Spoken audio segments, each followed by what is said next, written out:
Yamaha Virago 750 air filter. I'll show you how to take it out, how to check it out, how to clean it out, and put it back in. Zoom over here. You got 3 screws basically. Allen screw right over here. Another Allen screw right over here. And you got a small screw in here. So I took the liberty of loosening everything up. Got a long screw. You have a short screw. And I did not take it out, but I loosened it with this type of screwdriver. The air filter right over here at the end of the screwdriver, there is a small screw right there. So now I'm able to take this whole system out like this. It is in my hands. At the back, more screws. One over here, and one over here. Oh no, right, I had another one over here. This will take these 2 parts away one from the other.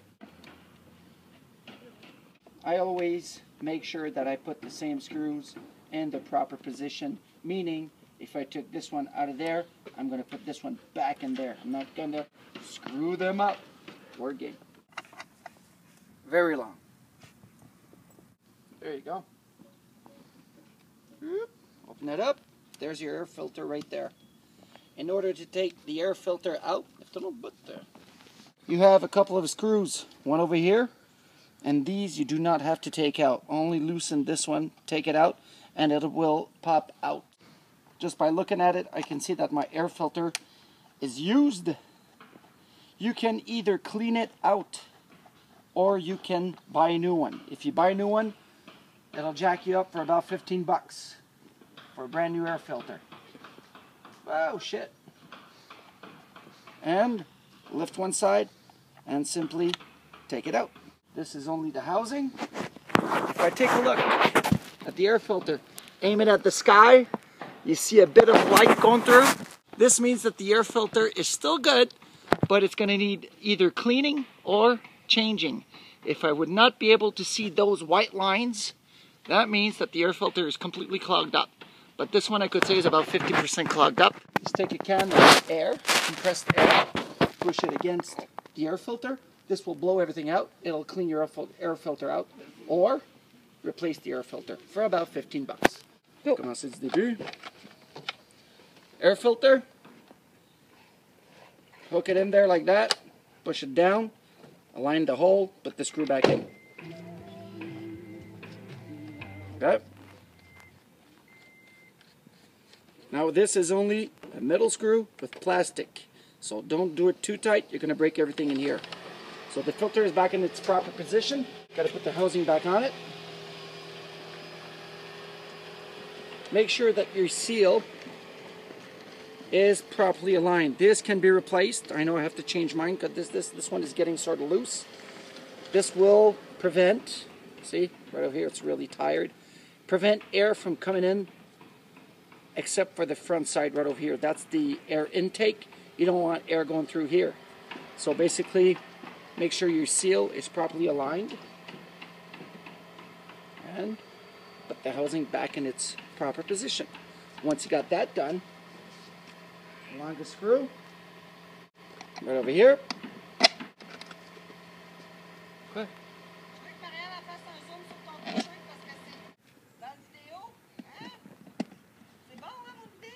Again, metal screw with a plastic housing. Make sure you don't tighten it too much.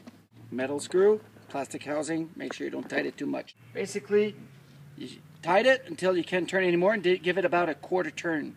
Oh, right over here. That. This one goes right over here. That. When we were on the side of the bike, you had 2 screws, right? You had one over here and one over here. There was one at the very end. It's this one over here. It's basically just a clamp that goes over here. Make sure that when you put your casing back on, you have access to the top of the screw. Make sure that it's not upside down because you're going to have one hell of a time to try to screw that back in. So make sure that it's facing you. Get these cables out of the way. Now the trick is to push it back in. You got to put this section over here back in this hole over here. That's your air intake. See? It's back in, so it's right here. Right there. Now, I'm going to push the screw just a bit, turn it, like that. You see the top of the screw right there. Now, the trick is, try to screw it without pushing the screw back in so that I don't have access to it. So, gently turn without forcing it. If I force it, the screw is going to go inside the bike. This one you can tighten pretty good because it's clamped. It's made for that. That's in. Right over here with the Allen tool. I'm using 3/16 inch. Again, Allen screw, metal with plastic housing. Tight it, can turn, quarter of a turn more, that's more than enough. And you have the other one, which is in the rear. Put those in spur. Right over here like that. That's the second one. Turn.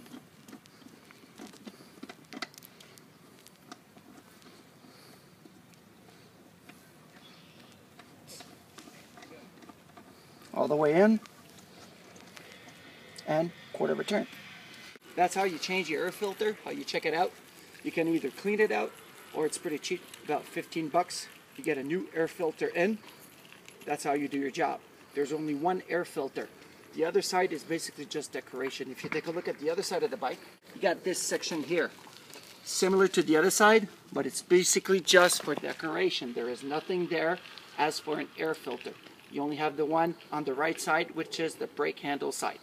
Okay, the reason why we do a air filter checkup or change, basically the price tag to the gas tank. If your air filter is clogged up, you will have less mileage on one tank of gas, meaning you will be gassing more often.